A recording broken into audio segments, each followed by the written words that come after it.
സ്വാമിജി നമസ്കാരം. അങ്ങ് മഹാമണ്ഡലേശ്വറായി സ്ഥാനമേറ്റ ശേഷം കേരളത്തിലെത്തുമ്പോൾ ഒരുപക്ഷെ ആദ്യം സംസാരിച്ച മാധ്യമങ്ങളിൽ ഒന്ന് തത്വമയായിരുന്നു. അന്ന് അങ്ങ് പറഞ്ഞിരുന്നു, കുറച്ച് കാര്യങ്ങൾ പറഞ്ഞിരുന്നു. അതായത് ഇവിടെ വിഘടിച്ചു നിൽക്കുന്ന ഹൈന്ദവ സമൂഹത്തെ ഏകോപിപ്പിക്കുക, അതുപോലെ സന്യാസിമാർക്ക് സമൂഹത്തിൽ ഒരു മൂല്യം ഉണ്ടാക്കി കൊടുക്കുക, ഭക്ഷണം പോലും കൊടുക്കാത്ത ഒരു സംസ്കാരമാണ് സന്യാസിമാരെ കണ്ടാൽ നമുക്കുള്ളതെന്നൊക്കെ അങ്ങ് അന്ന് പറഞ്ഞിരുന്നു.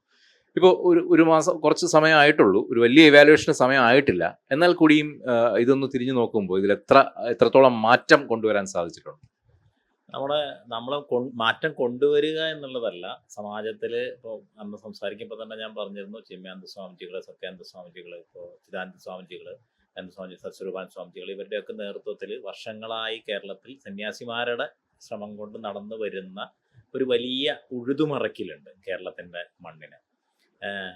ഇപ്പം പഴയ കാലത്ത് നമ്മുടെ സാംസ്കാരികപരമായിട്ട് ധാർമ്മികപരമായിട്ടുള്ള ഒരു വലിയ ശ്രമങ്ങൾ ശങ്കരാചാര്യ ഭഗവത്പാദരും ശ്രീനാരായണ ഗുരുദേവൻ, ശിവാനന്ദ ഗുരുദേവൻ, സദാനന്ദ സ്വാമികൾ തുടങ്ങിയിട്ടുള്ളവരൊക്കെ നടത്തി നടന്നു. ഇതിനുശേഷം പുറത്തു നിന്നുള്ള, അതായത് ഈ ധർമ്മത്തിന് പുറത്തു നിന്നുള്ള ആളുകളുടെ വെല്ലുവിളികൾ കൂടുതൽ ശക്തമായി വരുന്നത് ചിന്മയാനന്ദ സ്വാമിജിയുടെ കാലം തൊട്ടാണ്. ആ കാലം തൊട്ടുള്ള മഹാത്മാക്കൾ അവരുടെ തപസ് മുഴുവൻ സമാജത്തിന് വേണ്ടി സമർപ്പിക്കുന്ന ഒരു കാലം ആണ് ഇപ്പോൾ തുടർന്നു വരുന്നത്.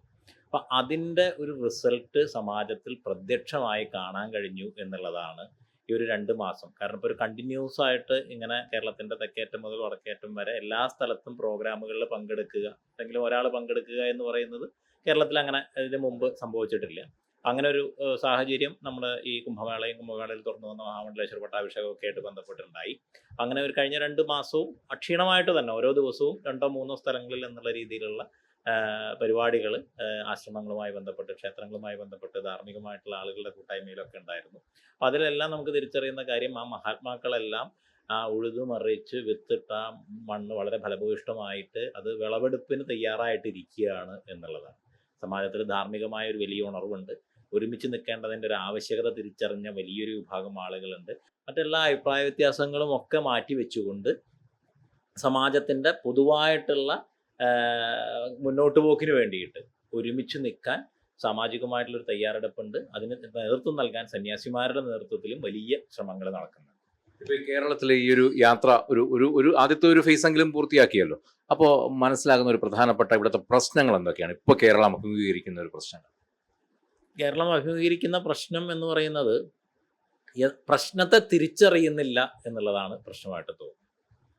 കാരണം ഈ ധർമ്മത്തിന് നേരെ വരുന്ന പ്രശ്നങ്ങൾ പലപ്പോഴും ഞങ്ങളെ ബാധിക്കുന്നതല്ല എന്ന് തോന്നുന്ന വലിയൊരു വിഭാഗം ആളുകളുണ്ട്. രണ്ടാമത്തെ കാര്യം, സാമാജികമായ ഓരോ പരിശ്രമങ്ങളിൽ ഒരുപാട് ത്യാഗധനരായിട്ടുള്ള ആളുകൾ സമാജത്തിൻ്റെ ഓരോ മേഖലകളിലും, വ്യത്യസ്തമായിട്ടുള്ള പല മേഖലകളിലും ഒരു ധാർമ്മികമായിട്ടുള്ള സ്ഥാനം വേണം, നമ്മുടെ ധർമ്മത്തിൻ്റെ, ഹിന്ദു സമാജത്തിൻ്റെ, ഹിന്ദു ശക്തിയുടെ സ്വരം കേൾപ്പിക്കണം എന്നുള്ള നിലയിൽ അവരുടെ സമയവും അവരുടെ ധനവും അവരുടെ മറ്റെല്ലാം മാറ്റിവെച്ചുകൊണ്ട് വലിയ പ്രയത്നങ്ങൾ നടത്തുന്ന ആളുകളുണ്ട്. അപ്പോൾ ഉത്തരഭാരതത്തിലൊക്കെ അങ്ങനെയുള്ള കാര്യങ്ങളെ വളരെ രീതിയിലുള്ള സപ്പോർട്ട് സമാജത്തിൻ്റെ ഭാഗത്തു നിന്നുണ്ടാകുന്നു. ഇവിടെ അങ്ങനെയുള്ളൊരു സംഗതിയുടെ അഭാവമുണ്ട്. ഒരാളെന്തെങ്കിലും ചെയ്യുമ്പോൾ ഒന്ന് അദ്ദേഹത്തിൻ്റെ എല്ലാ പെയിനും അതിലിട്ടിട്ട് ചെയ്തുകൊണ്ടിരിക്കുന്നു, അതിന് വേണ്ടത്ര ഒരു പിന്തുണയോ സപ്പോർട്ടോ സമാജത്തിൽ നിന്ന് കിട്ടുന്നില്ല. രണ്ടാമത്, കുറച്ച് കഴിയുമ്പോൾ ആള് ഒരു എന്തോ ബുദ്ധിമോശം ചെയ്യുകയാണ് എന്നുള്ള രീതിയിൽ തന്നെ സംസാരിക്കുന്ന അവസ്ഥയിലേക്ക് കാര്യങ്ങൾ പോകുന്നു എന്ന് പറയുന്ന ഒരു സ്ഥിതിയുണ്ട്. നമ്മുടെ സമാജത്തിൽ നിന്ന് സമാജത്തിൻ്റെ ധർമ്മത്തിൻ്റെ മുന്നോട്ട് പോക്കിനെ കരുതി എന്തെങ്കിലും ഒരാളുകൾ എന്ത് പരിശ്രമം തുടങ്ങി വെച്ചാലും അത് ചിലപ്പോൾ ഒരു ബിസിനസ് ആവാം. നമ്മളുടെ ഒരു നാട്ടിലൊരു കട തുടങ്ങുകയാവാം, അങ്ങനത്തെ ഒരു വളരെ ചെറിയൊരു ബിസിനസ് എന്നുള്ള നിലയിലാവാം. അതിനെ സർവാത്മന നമുക്ക് എന്തൊക്കെ അതിനകത്ത് സഹകരിക്കാൻ പറ്റും, അത് ചെയ്യാൻ പറ്റും എന്നുള്ള രീതിയിൽ ഒപ്പം നിൽക്കുകയും പിന്തുണയ്ക്കുകയും ചെയ്യേണ്ട ഒരു കാലമാണിത്. അത് തിരിച്ചറിയുന്നതിൽ ആളുകൾക്ക് വലിയ രീതിയിലുള്ള കുറവുകളുണ്ട്. അവിടെ ഒരു വ്യത്യാസമായിട്ടുള്ളൊരു അത് ഉണ്ടാവണം എന്നുള്ളതാണ്. ഇപ്പോൾ നമ്മുടെ ചരിത്ര പുരാണങ്ങളൊക്കെ പരിശോധിക്കുകയാണെങ്കിൽ കാലാകാലങ്ങളിൽ ഇതുപോലെ സമൂഹം പല വിധത്തിൽ മലീമസപ്പെടുമ്പോൾ ഒരു ക്ലെൻസിങ്ങുമായിട്ട് ഇറങ്ങിയിട്ടുള്ളത് സന്യാസി സമൂഹമാണ്. നമ്മുടെ ഭാരത സംസ്കാരം തന്നെ അത് പറയുന്നുണ്ട്. ഇപ്പോൾ ഏറ്റവും ഒടുവിൽ ഇപ്പോൾ ഇന്നൊരു ധർമ്മ രക്ഷായാത്ര തുടങ്ങുകയാണ് അനന്തപുരിയിൽ നിന്ന്. ഇതിൻ്റെ ഒരു ഉദ്ദേശശുദ്ധി എന്താ? പ്രധാനമായിട്ടും അങ്ങ് നേരത്തെ പറഞ്ഞതുപോലെ തന്നെ സന്യാസിമാർ മാർഗനിർദ്ദേശം നൽകിക്കൊണ്ട്, ഇപ്പോൾ സന്യാസിമാർ എല്ലാ കാലത്തും മുന്നിലുണ്ട്, ആ സന്യാസിമാരുടെ മാർഗനിർദ്ദേശം അനുസരിച്ച് ധർമ്മിഷ്ഠരായ സാമാജിക നേതാക്കളാണ് എല്ലാ പരിവർത്തനവും കൊണ്ടുവന്നിരിക്കുന്നത്. ഇപ്പോൾ ഓരോ സമയത്തും ആചാര്യനുണ്ടെങ്കിലും ഛത്രപതി ശിവജി മഹാരാജാണ് ഹിന്ദു സാമ്രാട്ട് എന്നുള്ള രീതിയിൽ സാമ്രാജ്യം സ്ഥാപിച്ചത്. അപ്പോൾ ഏറ്റവും പ്രധാനപ്പെട്ട സന്യാസിമാരുടെ ഒരു ധർമ്മം എന്ന് പറയുന്നത് സാമാജികരായി ശക്തമായ ധർമ്മിഷ്ഠരായ നേതൃത്വത്തെ സൃഷ്ടിക്കുക എന്നുള്ളതാണ്. അപ്പോൾ ആ നേതൃത്വത്തെ സൃഷ്ടിക്കുന്നതിനും ഒപ്പം കേരളത്തിൽ ഇപ്പോൾ ഒരു നിരവധി മഹാത്മാക്കൾ ഒരുപാട് പരിശ്രമങ്ങൾ നടത്തി തയ്യാറാക്കിയിരിക്കുന്ന കേരളീയമായിട്ടുള്ള ധാർമ്മിക മനസ്സിനെ ഒരു വലിയ മുന്നേറ്റത്തിൻ്റെ പാതയിലേക്ക് ചാനലൈസ് ചെയ്യുക എന്നുള്ളത് കൂടിയിട്ടാണ് ഈ സന്യാസിമാരുടെ ധർമ്മ സന്ദേശ യാത്ര.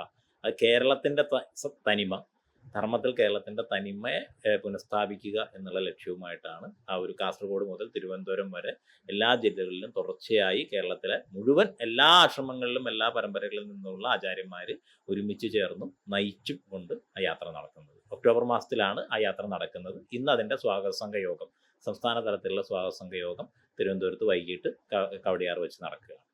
ഈ ഏതൊരു പ്രവൃത്തിക്ക് ഇറങ്ങുമ്പോഴും അതിനകത്ത് വിഭിന്ന സ്വരങ്ങൾ ഉണ്ടാകുക എന്നുള്ളത് നമ്മുടെ ഒരു സ്ഥായിയായ ഭാവമാണ്.